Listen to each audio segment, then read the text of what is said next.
So are big tobacco companies secretly using sinister tricks to keep you smoking? Dr. Michael Toon, Chief of Epidemiology for the American Cancer Society, joins me now. Welcome to you, Doctor. Thank you. This is a report that has me just hopping mad, I have to tell you. Is it a big surprise for you, or is it something you might have suspected all along?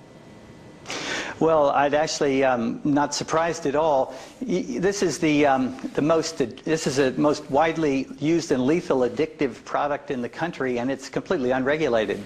And apparently this report from Harvard says that the tobacco companies, they up the nicotine, I think by 1.6% each year, so cumulative growth would be well over 10% over these years during the study. They also intensified the concentration.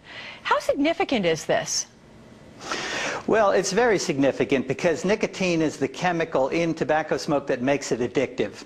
And there are several ways you can increase the nicotine, and this is actually the crudest way. Other ways that the companies have used to spike cigarettes in the past are to add ammonia or urea, which creates freebase nicotine, and also to take the leaves from genetically engineered tobacco and mix them in with the tobacco to increase nicotine content. But Dr. Toon, I'm curious, though, how this happens. I mean, isn't there some sort of a supervision, some sort of oversight as to how much nicotine can be put into cigarettes, considering today's day and age and the number of people who are trying to quit smoking and the fact that we are reducing smoking in this country?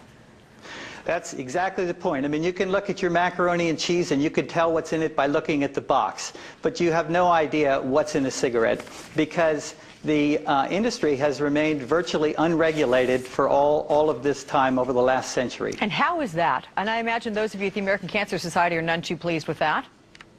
No, the reason is that essentially political leaders have been addicted to campaign donations, and the lawyers and lobbyists of the industry are very powerful. But there is legislation which will soon be introduced to try to put the tobacco industry under the control of the Food and Drug Administration. Okay. Which Sir, the words tobacco pandemic have been used in this report, accusing big tobacco of triggering and perpetuating this tobacco pandemic. Do you agree with that categorization of it? Oh, definitely. I mean, tobacco killed 100 million people in the 20th century, and if things go the way that they're going, it'll be 1 billion people in the 21st. So there's no question that this is a pandemic. Furthermore, the smoking rate in kids, which had been going down sharply, has now plateaued.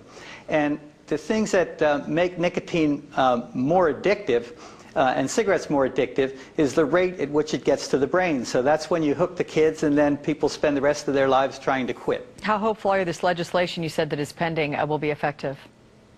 It's going to be a battle because to get strong and meaningful regulation with all of the dollars and lobbyists that the tobacco companies have will be a major battle, but it's essentially vitally important. Dr. Michael Toon, thanks for weighing in. Appreciate it, sir.